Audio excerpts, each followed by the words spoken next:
my pleasure this afternoon to introduce Kathleen Dean Moore. She's had a distinguished career as a legal writer, a scholar in environmental ethics, and as a nature writer. And she has published prominent in all three areas. This evening at 8 o'clock in the University Center, my colleague Christopher Preston will give you a full and detailed account of her accomplishments. And she will then deliver the annual Brennan Booth Lecture, which is dedicated to honoring the memory and the work of Brennan Booth. Her title this afternoon will be Moral Ground, Ethical Action for a Planet in Peril. Her topic this afternoon is the work of the writer in a world of wounds. Please join me in welcoming Professor Moore.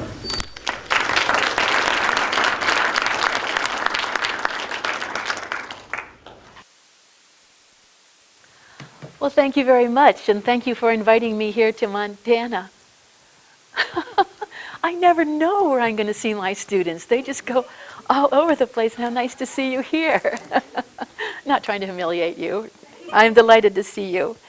Tell me who you are. Are you faculty? Are you students? Are you townspeople? I guess those aren't mutually exclusive groups. And of those, are you scientists? Writers, literature, English writing kinds of people, philosophers? What did I miss? Artists and business. Thank you for inviting us to your home building. Conservationists, activists. Okay, good. Well, I really hope that tonight Christopher Preston doesn't have to do that whole thing about the introduction, because I feel that I know you. I feel that we are all in this together, and that many of us come from the same sorts of backgrounds and have the same sorts of goals.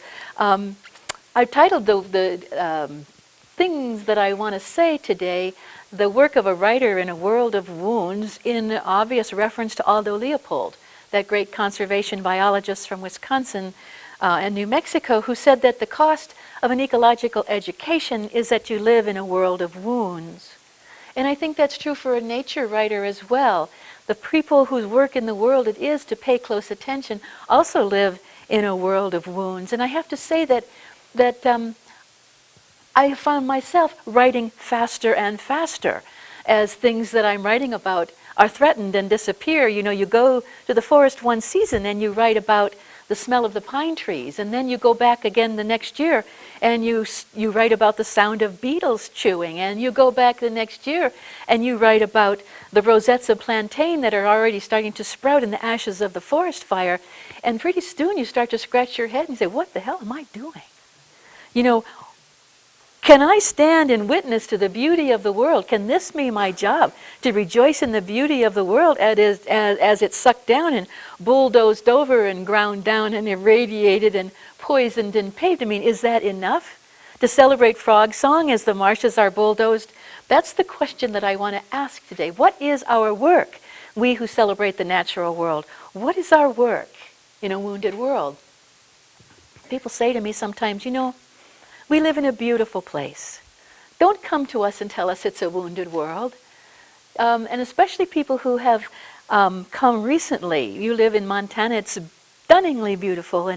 And maybe many of us come for the first time most recently and don't understand changing factors about it. But I think that a lot of the danger that we face as we look at whether the world is wounded or not has to do with sliding baselines. And everyone knows about sliding ecological baselines, right? Your ecology professors have taught you about that. That our standards for what is a healthy ecosystem are sliding. If we don't remember waking up to bird song, or if we don't remember listening to frogs at night, or if our children only see streams in culverts, and in my own state, if people have only seen estuaries in their foul conditions, or if they've only seen forests that have been cut once, twice, 3 times, then it becomes hard to remember what a pristine ecosystem looks like. And it's hard not to imagine that these stripped down and simplified ecosystems are the norm, the way it's always been and the way it always must be. And I think that the result of the sliding ecological baseline is that we also have a sliding moral baseline, where we ask less and less of ourselves, where we have a degrading standards of what is decent behavior, decent public behavior, and degraded standards for what is even truth or truthiness. So we've replaced the ethic of aspiration, which is our traditional way of thinking about ethics. What is it to be fully human being? What is the highest that a human being can achieve? How can we achieve full cultural and ecological thriving? We've replaced that ethic of aspiration with an ethic of regulation. How far can I stretch these rules until somebody either finds me or puts me in jail? Quite a different approach to how we ought to regulate our actions. You know, one of the early settlers who came to Oregon wrote back to his family in the Midwest, and he said, when the last forest is cut, when the last salmon is caught, when the last river is dammed, we will sit by the water and weep. But it's worse than that. We don't weep. We sit by the water and we don't recognize what we've lost. We don't even grieve for the loss of those rafts of ducks and all the silver marshes where the straightened river used to be. We never even think about that braided river that used to stretch from our coast range all the way to the foothills of the Cascade Range.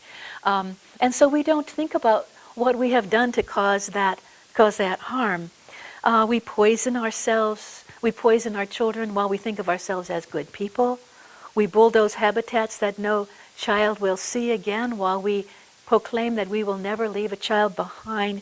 We install fluorescent bulbs and pat ourselves on the back and then fly off to Belize. You know what I mean? We ask very little of ourselves. And I think that the sliding moral baseline then has led to a sliding baseline of hope, where it's very difficult to get a vision of what might be. It's not just that we can't have a vision of what's been reduced, but our vision of a possible future has been impoverished and stripped down too. And I think that that is a mark of a truly, truly wounded world. When it's not just the forests and the plains and the mountains that are degraded, but it's our moral sense of ourselves, and it's also our sense of ourselves. Those are serious, serious wounds. So what is a writer to do? You know, when you get together with the writers, that's all we talk about. You know, we used to talk about how to develop characters or how to get descriptions on the page without boring people. But that's not what we talk about anymore. We talk about what is our work in this world. Terry Tempest Williams, you've heard her speak on this campus, said last month in Anchorage, we were in Anchorage, she said, I can't write lyric prose anymore. I can't write the way I used to write. The situation is too dire. I have to transform myself as a writer into someone who makes an immediate difference. Janice Ray, do you know her work, Ecology of a Cracker Childhood? She said, I want to continue as a writer, but how can I continue as a writer when I can't allow myself to step foot on an airplane, which she won't. Bill McKibben, you also heard. Wendell Berry, writing beautiful books and now also writing full-page ads for the New York Times. Rick Bass and David James Duncan in your town also debating this question is what is the relationship between our art as writers and activism? And what is the relationship between our responsibility to our art and to the world, or are they the same responsibility? I think it's really, really tough. And those are the kind of issues that I want to engage today.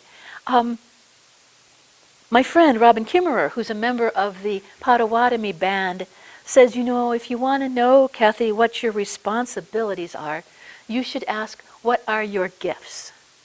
She says, the salmon with the gift of its rich red flesh has the responsibility to feed the people. And the meadowlark with its gift of a beautiful song has the responsibility of bringing the sun up in the morning.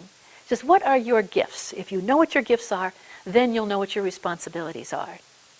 So it occurs to me that as writers, we should be asking ourselves that question too. What are our gifts? And then we might have some insight into what we ought to do. And there's a lot of gifts that we could talk about right now. But let's talk about stories, because as writers and philosophers, we have stories. And let's talk about what is true of many, many nature writers or ecological writers, is that is we have this hyperactive sense of wonder and awe in response to the natural world. And I think we also have a love of place. Those three things are at least some of our gifts. What can we make of them when we start to think about what our responsibilities in the world are? So let's start out first of all with stories. I'm talking about narratives. We're writers, we're professors, we're philosophers. We know how to tell stories. Can we use those stories to tell moral truths about what we ought to do? So let me begin by telling you a story about my daughter. This is from the Pine Island Paradox, and the story is called The World Depends on This. And the only thing you need to know about this was that I wrote this on the day way back in the spring of 2002 when Iraq was invaded by the United States. Remember? Remember shock and awe? The world depends on this. The message machine was blinking when I got home from work. First, I want you to know that your daughter is going to be fine. I braced myself for whatever would come next. She was arrested during the anti-war demonstrations. They're holding her in the San Francisco County Jail. Frank and I had been watching world news all day, but now suddenly this wasn't about world news. It was about our daughter and a parent's fears. What will she eat? How will she sleep? Will the handcuffs cut her wrists? The night before, I had dreamed about Erin. She was one of the young people in an outdoor clothing catalog, striding out in autumn colors, her hair as bright as apricots. But she wasn't in some dreamy, sun-saturated place now. She was sitting in a small cube of light in a darkened jail. I tried to picture a jail at night. Do the other inmates sleep splay-legged and heavy on their backs? Do they curl up as if they were babies? And our daughter, surely she's sitting awake on a bench with her knees to her chest and her arms wrapped around them. She'd be cold in that dark place. Babies startle if they're not wrapped tightly. We learned this in a child care class before she was even born. Their bodies twitch and their arms flail as they sleep, and if nothing's holding them, they're afraid. So you have to wrap a newborn baby. We held our daughter close and wrapped her in blankets tight as corn in the husk. We loved her so much and raised her so carefully. And isn't this what all parents do if they can? Piano lessons, art lessons, lullabies, $100 safety seat for the car. When she learned to drive, we tried to keep track of where she went and when she would be home. It never occurred to us that she would go to jail. So, here's the first thing she said when she called collect from the holding cell. What can I say to keep you from worrying? To keep a parent from worrying. Tell us you're home in bed, I cried. But Frank took the phone from my hand. She told him she was in a holding cell with dozens of other women. They're strong, amazing women, many of them mothers and grandmothers, many elegantly dressed in black, she said. And Frank thought that Erin's own voice was strong and amazing, more certain than he'd ever heard it. To pass the time, the women are teaching each other to dance, she said. They're placing calls to news agencies, but they can't get through. Bombs are falling. Newspapers aren't answering their phones. Injustice and environmental destruction tangle in nets of violence and profit around the world. And all these beautiful women are dancing in jail. The police released Erin at 2:30 in the morning. A friend came into the city to drive her home. Don't all parents want the world for their children? Fellow parents, tell me, wouldn't we do anything for them? To give them big houses, we'll cut ancient forests. To give them perfect fruit, we'll poison their food with pesticides. To give them the latest technologies, we will reduce entire valleys to toxic dumps. To give them the best education, we will invest in companies that profit from death.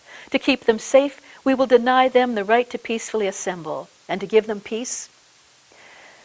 To give them peace, we will kill other people's children or send them to be killed and amass enough weapons to kill the children again, kill them 20 times if necessary. We would do anything for our children but the one big thing. Stop and ask ourselves, what are we doing and allowing to be done? How everyday and ordinary are our disastrous decisions. Frank and I go busily about buying this or that, voting or not, burning up gasoline or jet fuel or split pine on a small scale in the short term, making things work for our children, forgetting that whatever is left of the place whatever is left of the world is the place where they will have to live. What will our grandchildren say? I think I can guess. How could you not have known? What more evidence did you need that your lives, your comfortable lives, would do so much damage to ours? Did you think you could wage war against nations without waging war against the earth?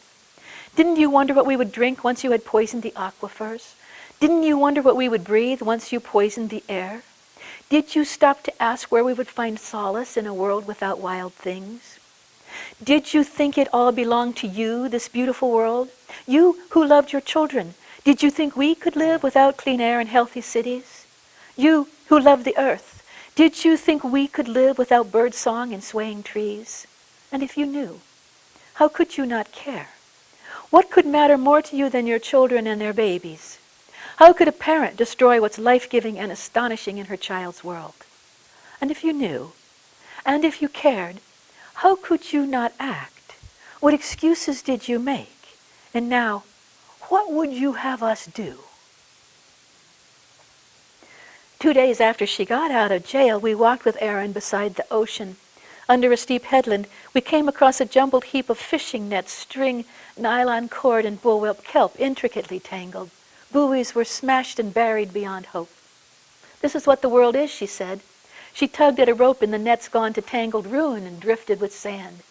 Yes, but you don't have to go to jail to say so. There are other ways, I said softly, knowing I should be still. She answered as softly, then you need to show me those ways, she said. Don't tell me, show me. Dear God, I don't know what to do, what to hope and what to fear, what to invest in and what to give up, what to insist on and what to refuse, how to go on with living in a time of death. All I know is how to hold my daughter, wrapping my arms tight around her shoulders. Right now, the world depends on this.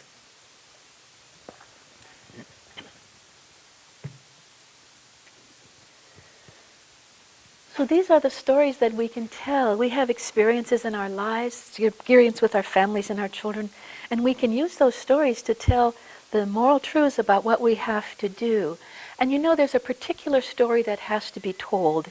And maybe I should address myself especially to the philosophers in the room, because it's basically a philosophical story, although it's an ecological story as well.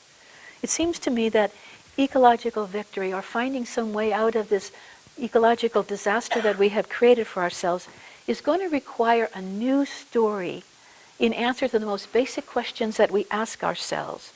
It's going to require a transvaluation, a change in values that is so profound that it's nearly unimaginable at the present.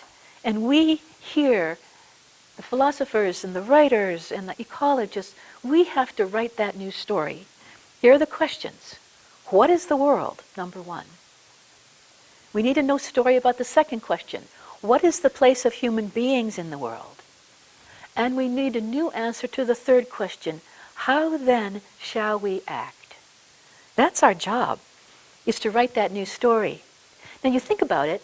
You think about, there is a different story. There is a story that we've been told and that we've been hearing all our lives. It's a story that's been going on and coming to us since before the Industrial Revolution, since really before the Enlightenment. And my thesis is that this culture, our Western culture, has been embarked on this huge global scale experiment testing whether that story is true, whether a culture can thrive while it believes this particular worldview.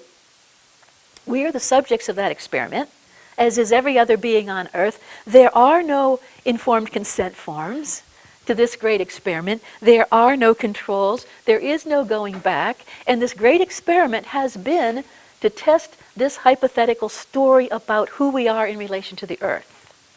Here's the story. It will be so familiar. Humans are separate from and superior to the earth. We are in charge here. We exercise control over all of creation, which was created solely to serve human ends. And we can endlessly mine out the earth and the seas, and we can dump waste into the rivers and the air and never pay a price. We can hold this great going out of business sale and never have to go out of business, because technology will solve every problem, including those problems that are created by technology. And because, the corollary, because we are separate from and superior to and in control of the earth, we can destroy our habitats without destroying ourselves. So it seems to me that the results of that experiment are in, and it seems to me that they're definitive. I mean, you can see the gashes in the ecological communities, and you can smell the scorched brakes as we skid to a stop, recognizing that we have hit just about this dead end. You can hear the crunch of capitalism chewing on its own feet. What worldview, what new story is going to take its place? What is going to be our new set of answers to the questions of who we are in relation to the world? That seems to me to be one of the big jobs that we as writers have to undertake. And not just writers who publish books of nature prose, but those of us, all the people in this room and your students, think about what the new story is going to be that will help us embark on a new experiment, testing a different hypothetical set of answers to those basic questions. Shall I take just a minute to talk a bit about craft, the craft of writing? Because what I was going to point out was about that story, that the importance of stories, it seems to me, in the essay, is to allow us to explore the meaning of our lives, and that stories are the doorway into that sort of an exploration of meaning. So whenever I talk about an essay, this, of course, it being an example of an essay, I think of it in terms of an osprey. You have ospreys. Yeah. Okay, so you've seen ospreys hunting. And what do? They're very patient. They're very greedy. They float and they watch. They float and they watch. And what they see are the surfaces of things. The glistening on the reeds, the shape of the pine trees, the waves on the water. No hurry. We'll watch. And then suddenly they catch a glimpse of something underneath the surface of the water. Maybe the wind changes, maybe the angle of the light, something changes and they catch a glimpse. They fold their wings and they dive. It's an extraordinarily difficult moment and dangerous moment because the musculature of an osprey is such that when its legs are extended, its grip cannot release. So once an osprey has hold of this shadow, it can't let go. It will either bring it to the surface, flutter its wings and fly off to feed its young, or it will struggle and wing its way finally swimming towards earth. Have you ever seen that? An osprey swimming, carrying such a heavy load that it can't raise it, but swimming finally to the rocks and then hopping, trying to get onto the land. Or if what it engages, the shadow that engages is so heavy, it could well drown. That's the work of the essayist. To observe these stories, to just tell what you see. Here's a situation. I'm at home in my study and I get a call from my daughter in jail. I'm just going to tell you what I see at the surface. But that story, that description is going to give me a glimpse of something deeper, and at that point I will dive. What will our children say? What will our grandchildren say? I think I can guess, right? And that takes us then, it gives us license. It just opens this door for speculation. And here comes the exposition of the ideas. Here are the truths that I want to tell. You see how that description brings us into that exploration of the meaning of the story. And then I always, just because I feel sorry for the osprey, I don't want to be a drowned osprey, I always try to bring us back again to the soaring description. So you see us at the end of the essay on the beach. Yeah, back in the story. Yeah. Now there have been essays where I simply haven't, there are lots of essays that are good essays, that are essays about ospreys drowning, right? Where you engage a question that is so deep and so heavy that you can't bring it up to the surface. But just the struggle, just the beauty of the waves that you raise, just the light and all the bubbles that come to the surface in that struggle makes a beautiful essay. And then there are easy essays where you pick a small subject and just lift it into the light. And then there's these struggling ones like you see me engaging in all the time. Okay, so that's my little discourses on what I'm trying to do with the essay and the relationship between these stories, which I think are so, so important, and the kind of truths that we're going to have to start telling. So what is the work of a writer in a world of wounds? One work of the writer in the world of wounds is to tell the kind of stories that will allow us to engage these heavy, heavy, problematic truths. So number two, another possible gift of the writer is a sense of wonder and delight. And I don't know about you, but I'll bet you do have a hyperactive sense of, oh, wow. Like, are you the kind of people who will see something and whose response will really be quite taken by it and to think of it as quite spectacular? I think some of the most important words that a writer can say are look, just look. Look at this morning. Look at this morning as if you've never seen a morning before. Look at this student as if you've never seen a student before. And the reason it's so important for a writer to say look is that the truth is revealed to us that there is something rather than nothing, and that it is very beautiful. The idea of radical amazement, Abraham Heschel's name for it, the name being radical amazement. If we look, and then we see, and if we see, then we can care. And it's caring that's the portal into the moral world. So let me tell a story about my husband. I'm always so glad when he doesn't travel with me, because then I can tell any story I want. So we're in a canoe. My husband is a scientist. He's a self-described hard scientist. He studies the neurophysiology of the brain. I'm a philosopher. You should see us trying to paddle a canoe. Philosopher in the bow, scientist in the stern. I'm rejoicing in the sounds of the night. And Frank is explaining the biomechanics of frog song. So he says, imagine blowing up a balloon. So I do. And then he says, now imagine blowing up a balloon made of your neck skin. So he says, imagine blowing it up twice your size. Now he says, hold it there and tremble all night. Says the energetics of this music are so tough, there's so much energy expended that it could kill a frog. And so there are some frogs that have only enough energy to sing for 3 nights. 3 trembling nights. He says, imagine that. So I do. I sit quietly and I'm listening to that silence of the frogs on the 4th night.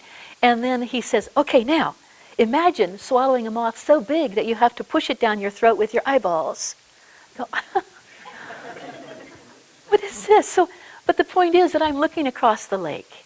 And the path of the moon in the lake is lit by reflections from the wings, the discarded wings of a trillion flying ants. And we look at the moon itself that's bulging up between those black mountains and realize that the moon and we are spinning out in this spiral galaxy that's slung across space. You know, we're slung out there with all the singing frogs and all the quiet ones. All of us are up to our eyeballs in swamp. And if we even think about our own sparkling minds in this sparkling lake, if we stop to think about the molecular structure of awareness, if we start to think about the biochemistry of celebration, if we think about the universe singing its praises in these dual languages of philosophy and science, you know, honestly, you have to hold on to the gunnels to keep from swamping the boat. This is really important. This really matters, because this profound seeing through the scientist's lens and the philosopher's sense, this sense of wonder and the science's sense of endless astonishments do what philosophers say can't be done, which is to close the distance between what is and what ought to be. Because if this is what the world is, beautiful, contingent, astonishing, marvelous, then this is how we ought to act in that world. With gratitude, right?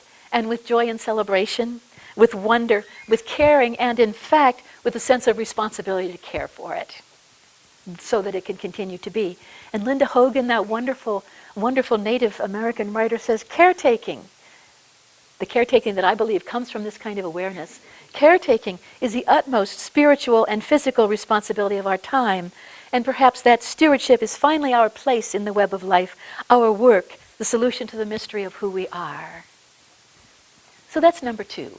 That's part of a work of a writer in a world of wounds, is to try to create that kind of seeing, that seeing with new eyes, the child seeing, the scientist seeing, in order to bring people to this kind of looking that opens the door to caring, opens the door into the moral world. So let me go quickly to number 3, because I don't want to take more than my time here. I have asked my students to tell me what it means to love a place. And let me just say then that the third thing that I think a writer brings, the third gift that a writer has, is the gift of a love of place. And I think that that's probably a gift that is shared by all of you. So when I take my students into the mountains, I divide them in two groups, and I say, you go out, talk among yourselves, and come back with a list of what it means to love a person. And you, this other group, you go out in the woods, you talk among yourselves, and you come back and tell me what it means to love a place. Every time, they come back with 2 copies of the same list. The list of what it means to love a person and what it means to love a place. And here are the things they bring back. Let me get this right. This is a short list. Number 1, to want to be near it physically, person or place. Number 2, to want to know everything about it, its stories, its moods, what it looks like by moonlight. Number 3, to rejoice in the fact of it. Number 4, to fear its loss and grieve for its injuries. Number 5, to protect it, fiercely, mindlessly, futilely, and maybe tragically, but to be helpless to do otherwise. 6, to be transformed in its presence, lifted, lighter on your feet, transparent, open to everything beautiful and new. 7, to want to be joined with it, taken in by it, lost in it. Number 8, to want the best for it. Number 9, desperately. And they know, and you know, and we all know that there's one thing that's missing from the list, and that is number 10. To love a person or to love a place is to accept moral responsibility for its well-being.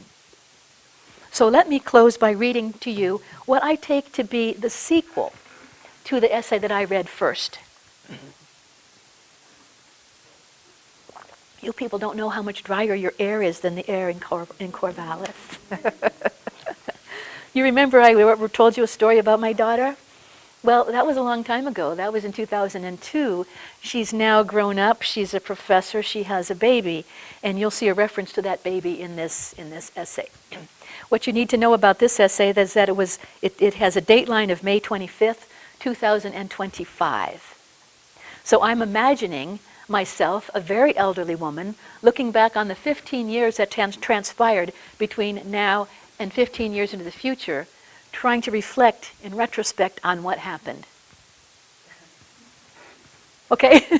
Thank you. I know you're bright. I can muddle that and you can get it. Okay, so here I am 15 years from now looking back. The essay is called The Angelus, the Call to Forgiveness at the End of the Day. And you'll see what I mean when I say that it's love that has the power, and it's love that imposes the obligation on us to do what we can to heal the wounded world. It's love for people, and it's love for place. All those years, the Swainson's thrushes were the first to call in the morning. That's when I would take a cup of tea and walk into the meadow. Swallows sat on the highest perches, whispering as they waited for light to stream onto the pond. For years, there were flocks of goldfinches. After my husband and I poisoned the bull thistles on the far side of the pond, the goldfinches perched in the willows. The garbage truck backed down the lane, beeping its backup call, making the frogs sing even in the day. I don't know how many frogs there were in the pond then. Thousands, tens of thousands. When the eggs hatched, there were tadpoles. I have seen the shallow edge of the pond black with wiggling tadpoles. There were that many, each with a song growing inside it. In the years when the frog choruses began to fade, scientists said it was a fungus, or maybe bullfrogs were eating the tadpoles. No one knew what to do about the fungus, but people tried to stop the bullfrogs. Standing on the dike, my neighbor shot frogs with a pellet gun, embedding silver BBs in their heads 12 holes, until she said, "How many holes can I make in a frog's face before it dies? Give me something more powerful." So she took a shotgun and filled the bullfrogs with buckshot, until legs snapped, faces caved in, they slowly sank away. Ravens belled from the top of the oak. When the bats stopped coming, they said that was a fungus too. When the goldfinches came in pairs, not flocks, we told each other the flocks must be feeding in a neighbor's field. No one could guess where the thrushes had gone. The fields were as empty as the perfect emptiness of a bell, the perfectly shaped absence ringing the Angelus, the evening song, the call to forgiveness at the end of the day. As it happened, that was the spring when our granddaughter was born. I brought her to the pond so she could feel the comfort I had known there for so many years. Killdeer waddled in the mud by the shore, but even then not so many as before. By then the pond had sunk into its warm, weedy places, leaving an expanse of cracked earth. I held my granddaughter in my arms and sang to her then, an old lullaby that made her soften like wax in a flame, molding her little body to my bones. Birds and the butterflies fly through the land. Go to sleep, you little baby. She fell asleep in my arms, unafraid. I will tell you, I was so afraid. Poets warned us, writing of the heartbreaking beauty that will remain when there is no heart to break for it. But what if it's worse than that? What if it's the heartbroken children who remain in a world without beauty? How will they find solace in a world without wild music? How will they thrive without green hills edged with oak? How will they forgive us for letting frog songs slip away? It isn't enough to love a child and wish her well. It isn't enough to open my heart to a bird-graced morning. Can I claim to love a morning if I don't protect what creates its beauty? Can I claim to love a child if I don't use all the power of my beating heart to preserve a world that nourishes children's joy? Loving is not a kind of la-di-da. Loving is a sacred trust. To love is to affirm the absolute worth of what you love and to pledge your life to its thriving, to protect it fiercely and faithfully for all time. Ring the Angelus for the finches and the swallows.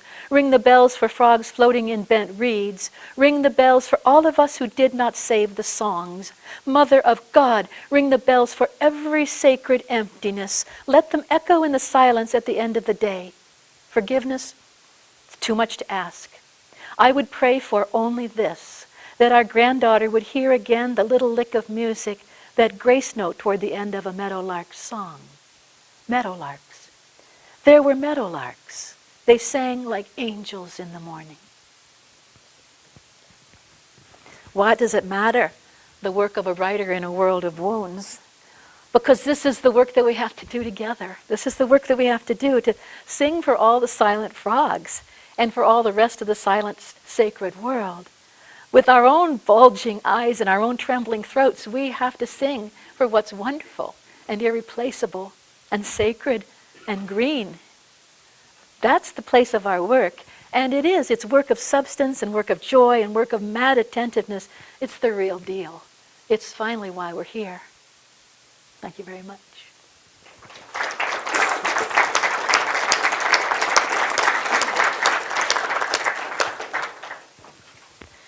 They tell me that the tradition here is for us to have really a considerable amount of time for questions and response, alternative stories, harangues, and other things. I'm giving you a minute.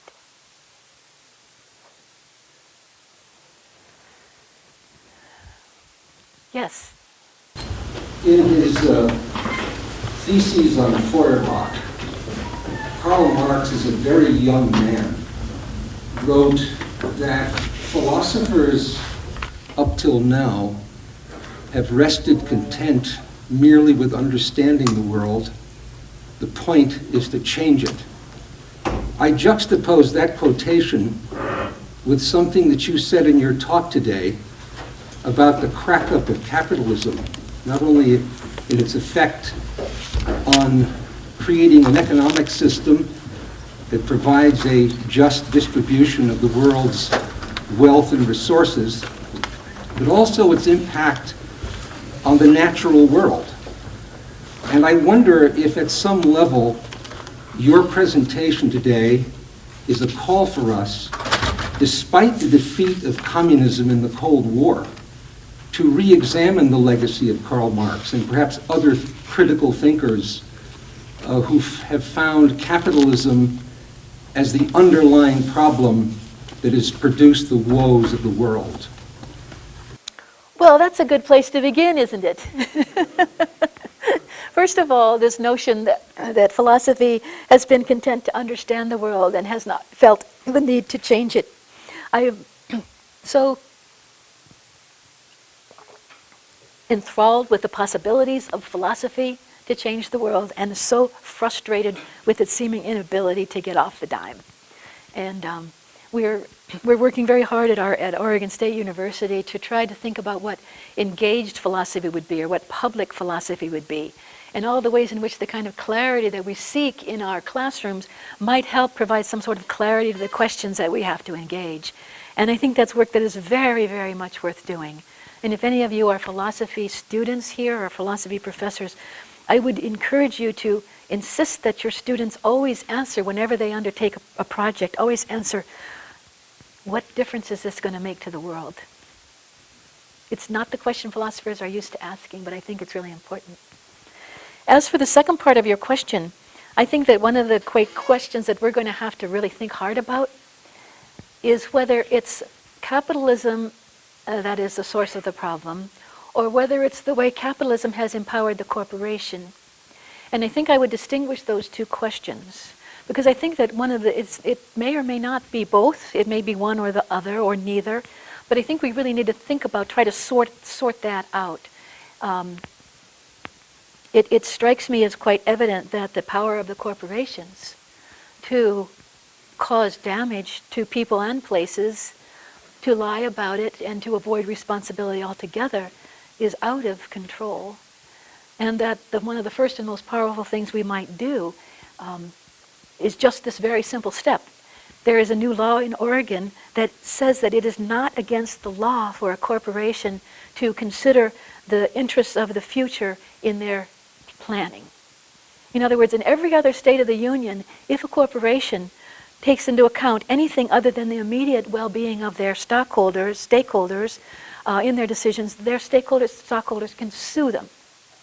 There's only one state where they're protected from a suit if they take into account the interests of future beings. Well, for crying out loud, I mean, that seems like a baby step. Let's go there, and then let's take the next step. Let's think hard about what it means to be a person in the United States and how we have disassociated personal rights and personal responsibilities, empowering the corporations with the rights of persons but not the responsibilities of persons. I think it's pretty clear that that if the definition of insanity is the inability to conform your actions to standards of right and wrong, that corporations are by definition insane, and that the great effects of us are that in many ways our whole economy and our ecology is being controlled by entities that don't distinguish right or wrong, or if they do, aren't able to conform to it. So I welcome your question, because I think it's something that we really need to look into. And maybe that's the place to start as we try to save the world. But there was a question in front of you, the woman in blue. Yeah, I have a question. Before I ask my question, I just want to congratulate you on your parenting and your success. You must be very proud of your daughter. And I just know it's not talked about enough in public, raising morally responsible kids. Well, thank you for saying that, but I'll tell you that on the night she called, I would have wrung her neck. The question I have, and this is not a criticism of writing, because I certainly do enough writing and reading myself, but there's been a lot of work in ontology on the question that you talked about is, we have this experience of ourselves as radically separate from non-human nature, dominant over. And there's been some work in recent ontology relating that to us changing or transforming from an oral culture to a written culture. And I'm wondering if you've thought at all, if for us to go back to a sense of really being with non-human nature, if we need to evolve into a post-written culture. A very, very interesting question. And it puts me in mind of a Native American friend, a Navajo woman who went to great lengths to keep her son out of the public or out of any kind of school at all until he was almost an adult. She didn't want him to learn to read because she didn't want him to be limited in the ways that reading limits us in our relationship with the places around us and closes in our senses. Contrast that to other people who are insisting that their children learn the alphabet before they're 3 years old. They don't know the answer to the question. I don't imagine there's a simple answer. Is it the nature of the written word itself? Or is it the particular sorts of things we're reading? I don't know the answer to your question. But it's a fascinating one. Thank you. Mm-hmm. Yes. So what you were saying about the corporation, about corporations in general, reminds me of the corporation with the documentary, and which talks about them as being sociopathic. That my question was, how much do you think our inability to come to terms with this has to do with our, not so much philosophy, but it's kind of psychology, again, dealing with anger, dealing with death and grief. Corporations can't take that into account, but those of us who are paying attention to this, it's not so easy in America. Maybe other cultures have, but death is a hard thing for us to do. Maybe words actually make us feel immortal. I don't know. Putting words down on paper, in a sense, makes us feel safe. Your question puts me in mind to those of those who would say that the consumerism, the addictions that we have towards consuming is a kind of grief work. That we recognize the absence in our lives of things that are meaningful. We recognize channels of emptiness in our lives, and we really don't know how to fill them. I think that the kinds of communities that would fill those, or the kind of communal structures that might fill those, are missing from our lives. A kind of intimacy with the natural world is missing from our lives, but we don't know how to characterize it or how to fill it. And so we turn instead to the corporate vision of the good life, which is this incessant shopping and buying and acquisition of material goods, as an attempt to fill some of the emptiness in our lives. I don't know if that's true, but it certainly, if it is true, it certainly would account for the kind of addictive nature of consumption, and why it's so difficult to turn off. The relationship of writing and death, of course, everyone wants to write the immortal words, right? As if. Words can be very immortal, can be immortal maybe for a while, but certainly the writers of them are not.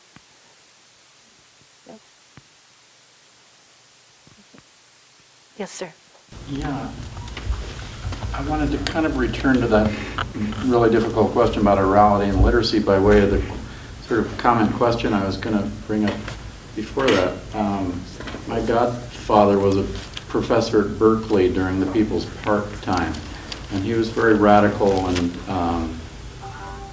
a poet writing about political issues and out of the Beat tradition. And a student activist looked at him and said something like, "What good is that? All you work with is words."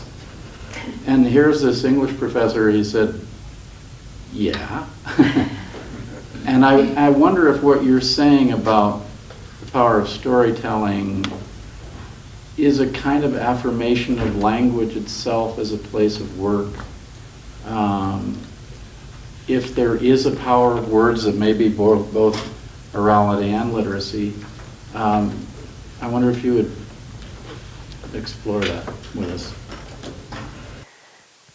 Right, the power of words, the power of storytelling. I think that what the radicals in Berkeley were probably doing was trying to create their own story and trying to tell a different story, using their own words just louder.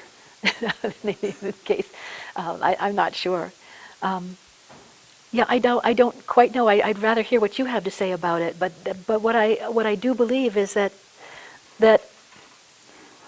stories are like stories, that we put down stories the way the earth puts down geological layers. And that there's this great richness to the stories and there's great convolutions in them, but that they provide, these stories that we tell, provide this kind of record of the moral discourse of a culture.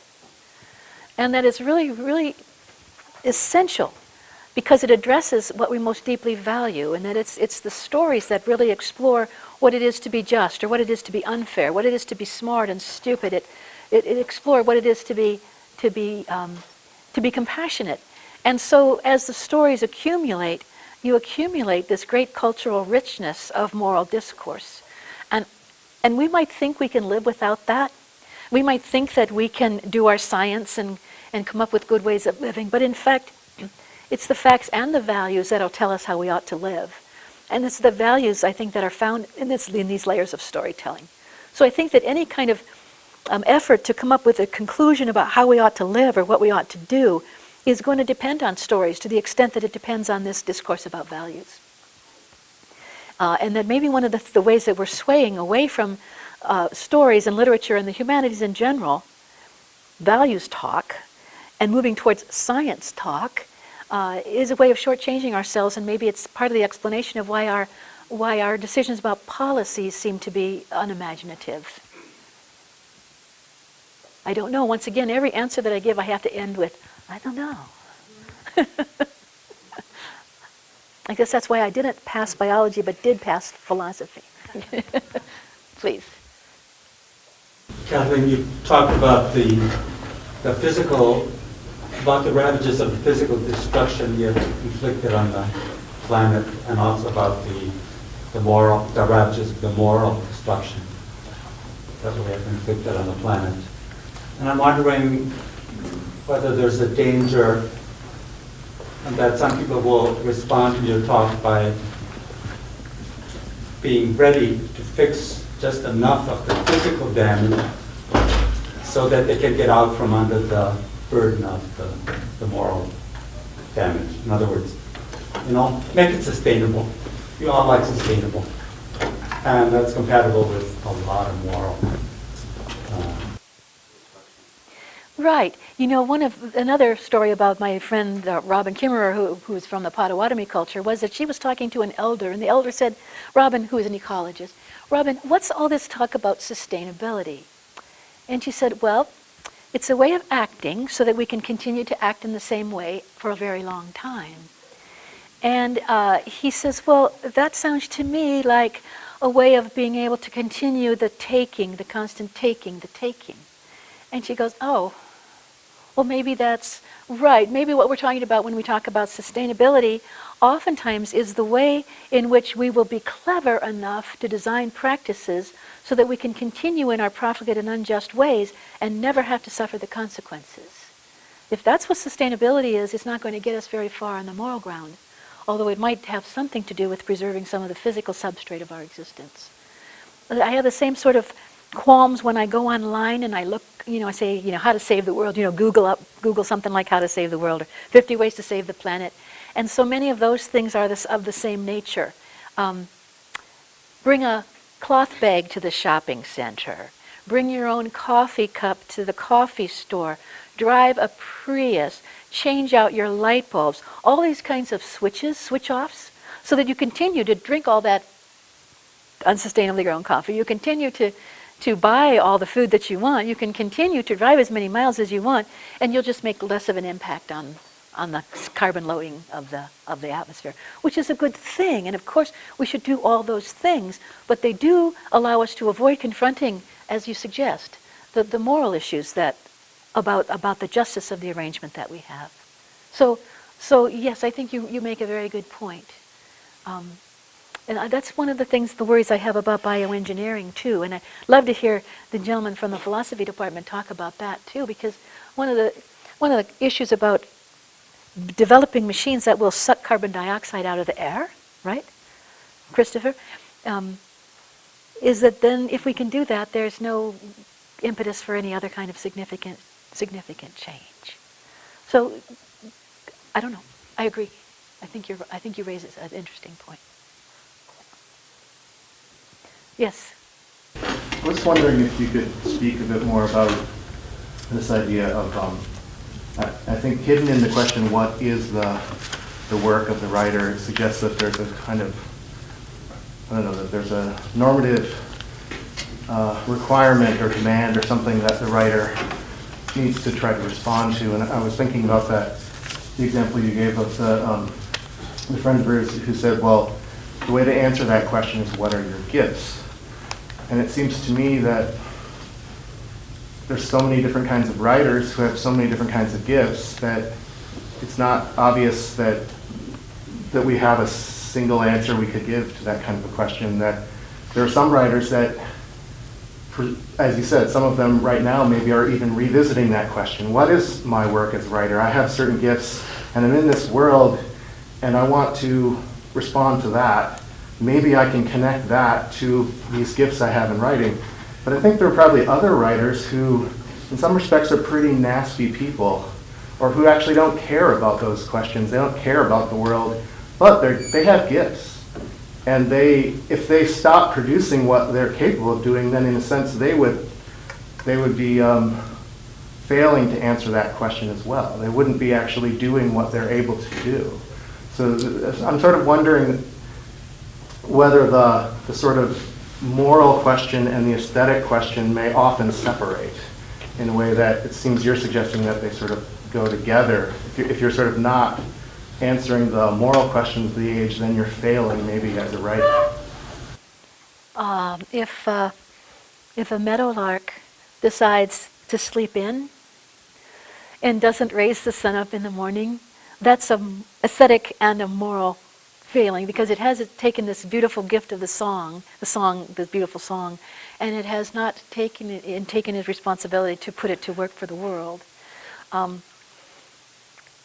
agree with you that different writers have very many different gifts, and that things go very badly wrong when a person who has one set of gifts tries to write in a different way. And I think that's what's happened so much with writers who are just wonderful novelists, for example, but not really very good polemicists when it comes to writing for the New York Times. And you think it's kind of a betrayal of the gift at that point, if they're trying to do something that they don't know how to do. It's very, very complicated. But I don't think that I would,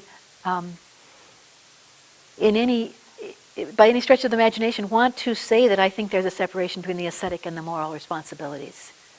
What are your responsibilities to your art if they're not indirect responsibilities to the world? At least that's how I would feel it. And when someone says to me, I would kill my grandmother for this. You hear novelists, tell stories that really betray their families, for example. I would betray my grandmother to write a beautiful work of art. I have no patience with that at all. I think that... I understand that from a moral point of view you have no patience, but nevertheless there are nasty people who, if they hadn't done some of the things they did, we wouldn't have the art that we do have, and we cherish that art. How can we continue to cherish the art if it's sort of built on these immoral acts? Do we then? Or does it devalue the art? I guess that'd be something to be very interesting to talk about. Yeah. Not to dismiss your question, but I don't know the answer to it. A speaker at that same podium a few months ago was talking about climate engineering. Yeah. Rearranging the sky or changing the chemical balance of the ocean to fix those various problems. And one of the issues that he raised is we don't exactly know if the science will work. And that's a problem that extends through medicine, through virtually anything that we apply science to. We don't know if we're going to do harm or not. How does your canoe float when you're trying to make a philosophical opinion and the scientist in the back can't give you an answer about whether the choice that you're making is actually going to scientifically hold up? Just that doubt would probably sink the canoe, wouldn't it?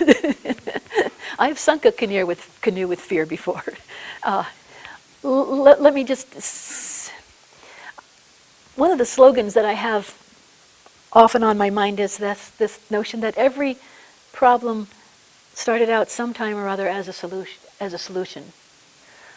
That many of the problems that we face started out as solutions to some other problem and then became problems themselves.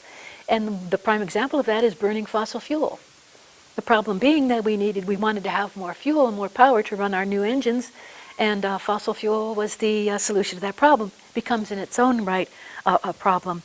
And so when I think about the technologies that people think of as solutions to our problems, the terrifying thing is what sort of new problem will they create? And I don't see any substitute for the precautionary principle. The principle that the burden is on those who would impose the new technology to show that it does no harm before they have the license to deploy it. So, boy, if I had the possibility of changing the climate in ways that are totally unpredictable, that were going to cause suffering in some areas and might do some good in other areas, I sure wouldn't want to deploy that until I was pretty clear I had a handle on that. Another man was saying, the obvious solution to the problem is nuclear energy, and it's not the old kind of energy, it's these new plants that are small plants that are portable that you can just pick up and put on a trailer and put into small towns, and every small town will have its own reactor, and nuclear waste, they won't have any more nuclear waste than you can put in a Coke can every year. I think a Coke can of nuclear waste in small towns across the country. Now there's a problem that might at one point have been a solution. So, yeah, so I think the precautionary principle, we better be careful before we start doing these experiments. Christopher, do you want to add to that? Christopher has got a National Science Foundation grant to think about the ethics of geoengineering. A lot of the scientists who were at that talk were pretty cautious about it themselves. They weren't sort of saying let's deploy this stuff now. They were saying let's research it now. But I guess that some people worry about the sort of slippery slope from institutional momentum of once the research is moving and once people are on board. It's a slippery slope to deployment. I heard that same person speaking, and I also questioned that notion. No, we shouldn't deploy this, but we should learn how to do it in case we decide to. Right. In the front here.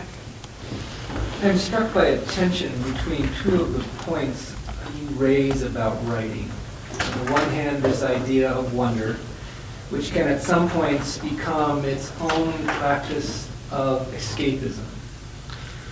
And the other end, this idea of engaging with the shadow, which can become in its dark form a sense of Jeremiah, which ends up alienating your audience from those you intend to connect with.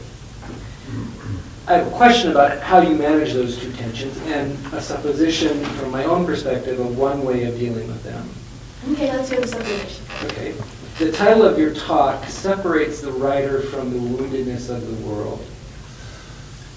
Writing in a wounded world. Drawing on Henry Nouwen, theologian, some of the work of Wendell Berry, would suggest that a writer can maintain that balance between the Jeremiad and the escapism of wonder through examining their own woundedness as well. And keeping that woundedness in front of the writer as well as the woundedness of the world. But I really am interested more in hearing your thoughts on how you manage those tensions. When I was using the metaphor of the shadow, I was thinking of shadowy thoughts, the confused or the very difficult ones. I wasn't so much thinking about sorrow, but let me go there and let me talk about grief, because I really do think that we're very quick to leave, that writers and all of us are very quick to leave a place of grief, but that there is enormous power in that. And the conversations that I've had with writers since the Gulf disaster or sin or crime or whatever it was, have focused on this, and that is, how can we use grief as a way to power our own writing?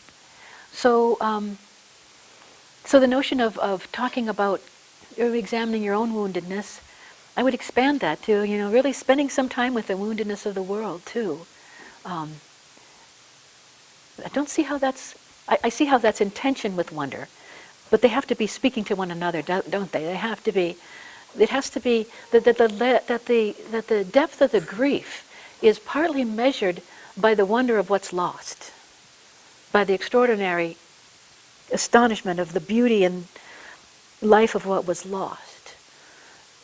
So maybe they're in tension, but they're also in conversation. No. You guys are asking good questions.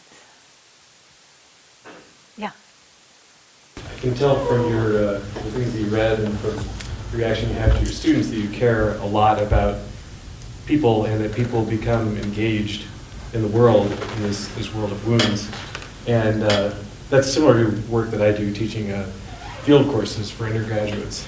And I find it an interesting tension that many students will embrace many of the sort of switching strategies of I'll do this, but not that. I'll make these personal choices, but not those. But there seems to be almost an allergic reaction to taking very public stands, to becoming an activist, to becoming politically involved. And I have to say that I don't truly understand it, and I wonder if you have any thoughts about that. I thought a lot about that too, working with young people, and being absolutely baffled by the silence of the students. And I think of the problem this way. I think if Yeah, I think that climate change and environmental degradation are creating a situation that's manifestly unjust because it's the vocal, wealthy few who are reaping the benefits of this profligate use of natural resources, and the results, the burdens are being cast off on those who are least able to defend themselves, the silenced. And you look at the list of who's silenced. First of all, it's those people in the future, the ones who don't exist and have no voice whatsoever. They can't speak in their defense. Secondly, it's the marginalized people. It's the marginalized poor, and particularly indigenous people at the edges of the continents who don't have the power to speak. It's the animals and the organisms who don't have any public voice in our courts.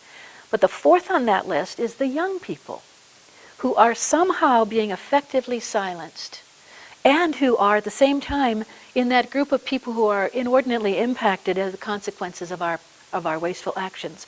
What accounts for that silence?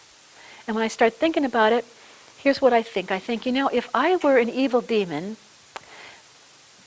and I were coming to Earth in order to wreak havoc, the first group of people I would want to silence would be the young people, because traditionally young people are the agents of change. Again and again in our history, it's the young people in the streets who are the agents of change. So the first thing I would do is I would silence them. And how would I silence the young people? One thing I would do is I would be sure to create for them a virtual world where they could imagine themselves powerful. So they could engage with that virtual world and they could have their attention distracted from the real world where they would be powerless. The second thing I would do is I would come up with some sort of technology whereby they could get music directly into their ears so that they couldn't converse with one another, they couldn't hear the cries of the wounded, and they couldn't hear the cries of the earth, so that they would live isolated lives. The third thing I would do is I would educate them in universities where all the subjects were siloed and isolated from one another, so that they could go into a science class and learn about the science of climate change and never draw a moral or emotional response to it. And in fact be told that they mustn't. Where they could graduate presumably educated people astoundingly unable to connect the dots or see the larger picture. I would educate them to absolute incompetence when it came to moral responsibility. And you can see I would go on and on with this kind of thing. But it's a perfect storm for those kids. All these things are coming together to disempower them. Oh, the other thing I would do is I would create for them, and then I would inundate them with visions of this wealthy, lavish life that's just out of their reach. If they would just focus more, work harder on that, they could attain that. But it would always be there and it would be always out of reach. So that they would always think of themselves as aiming towards that and being insufficient to get there. So at any rate, it really, I think we have a very difficult situation, because once the students catch on and get their voices back, once the students realize, hey, the earth that's being plundered is being plundered from us. And the ravaged earth is the one where we're going to be raising our children. As soon as they figure that out, then I think that we will have the possibility of change. But until they come to that kind of self-empowerment, I don't know. It's embarrassing to answer every question I don't know. Yes? It seems to me that one factor that's gaining, I think to many of us here probably, a great deal of increased power and recognition through not only our courts but our economic way of seeing the world and so on, the growth of the corporations and the power that they have just over, say, the last 30 years. They've increased their power so much. I'm fearful that we don't have a way to address that very effectively. When I was here the last time in the spring for the Society of Environmental Journalists, I went to a talk that was attended by a representative of the American Petroleum Association. And the one thing that he would say, let me read it so I get it absolutely right, I wrote it down. One thing he would say about the Gulf oil crisis is, there was oil release that was not prevented. What kind of grammar is that? There was release that was not prevented. The absolute inability or refusal to take any responsibility. And then I met him on the way out and I engaged him in conversation as we were walking under the bridge. And I was challenging him on a number of points. I was asking him if he had children and so forth. And finally he was fed up with me and he just turned to me. He has to be 6'7". Did you see him? He was a huge man. He had to be 6'7". He looks down at me and he says, "Don't ever, ever, ever underestimate the size and power of the oil industry." Okie doke. I don't know what that was about. Sir.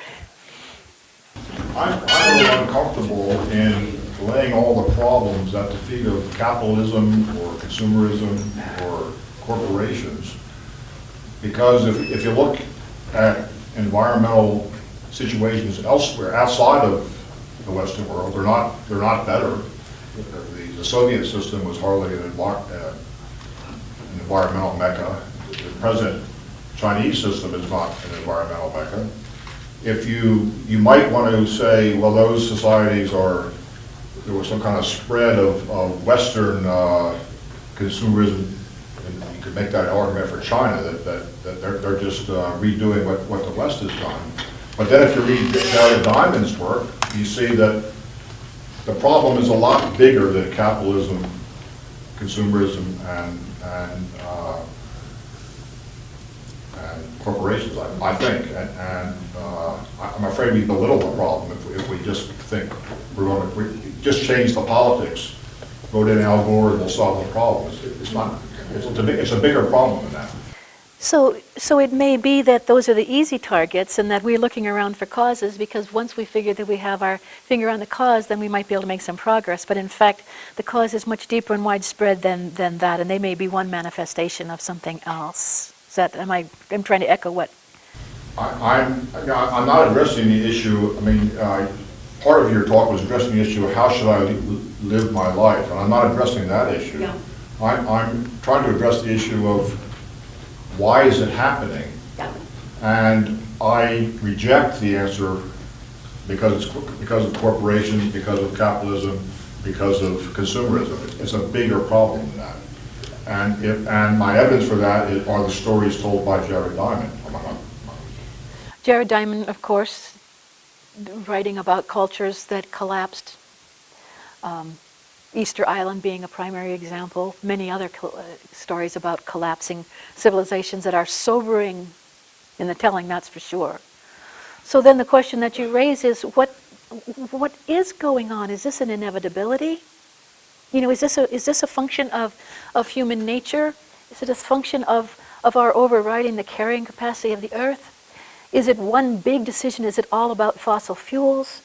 You know, or do we have, again, use the term a perfect storm, where we have a number of things coming together to amplify the effects of one another? I don't know. If I could go back to what I meant to really ask, it is this potential we have to deal with it, you know, as human beings, that I'm most concerned with, and I think there's layers of denial. But denial comes from not wanting to deal with the truth, the truth of what is, you know, happening, the death that we are causing, and what this has, you know, to do with our children, the offspring, and people in other countries that are being killed by what we're doing. So, for me, that's what it comes down to. It's not changing policies, it's not changing philosophies. It's somehow understanding ourselves and changing ourselves and our capacity to. You know, the thing that I felt when you were finishing reading, Kathleen, is anger. And I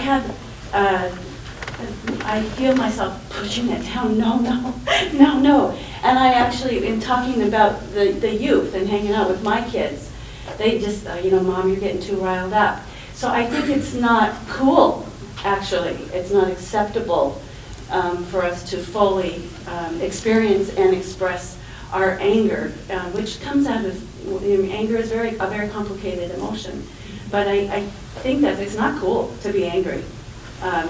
You know, and maybe that's what the media is all about these days. You can't have real, true, righteous anger. It has to be about fake things. And who was it who said that every anger has its root in a broken heart? Did someone else want to respond to this issue? I saw some hands coming up that seemed to be responsive. Go ahead. Well, I mean, it seems the one thing that those cultures that are, or economic systems, I guess, are sharing, whether it's Soviet communism or US capitalism, is this notion that we heard at the beginning, that there's somehow humans have dominion, and you got to change the story so that on a much more fundamental level than just the economics of it, or the economic system, you're going to change that story on a level that recreates how human beings look at the world they live in. I mean, you know, we share this sort of, and I despair about that because I live in an activist world where I run into people where ignorance is regarded as a political virtue in this country. So so I don't know how you change the story. You get outside of talking to each other about it. But I think that's the fundamental level I thought you were trying to get at. Is that, I don't know if that helps or not. But. Sir. You spoke of the need for philosophers to tell a new story. The traditional Western philosophical story is a story of truth or reason or abstract duty or individual autonomy or equality. And the story is that we should search for the answers in those areas, but not expect really to find them. It seems to me that you did something important in your talk today. You talked about love. You talked about things that we should love and do love. And you talked about what it means to love. I think that you should think about proposing a change to the undergraduate philosophy curriculum in the Western world.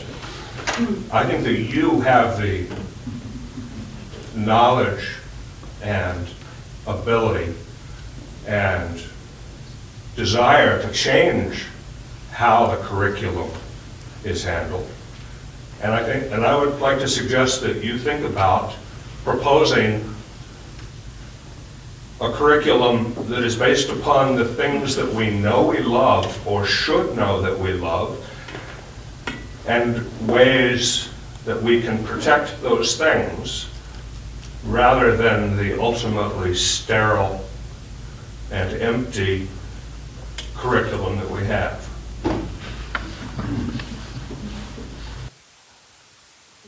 I have 1,000 things I would love to talk to you about.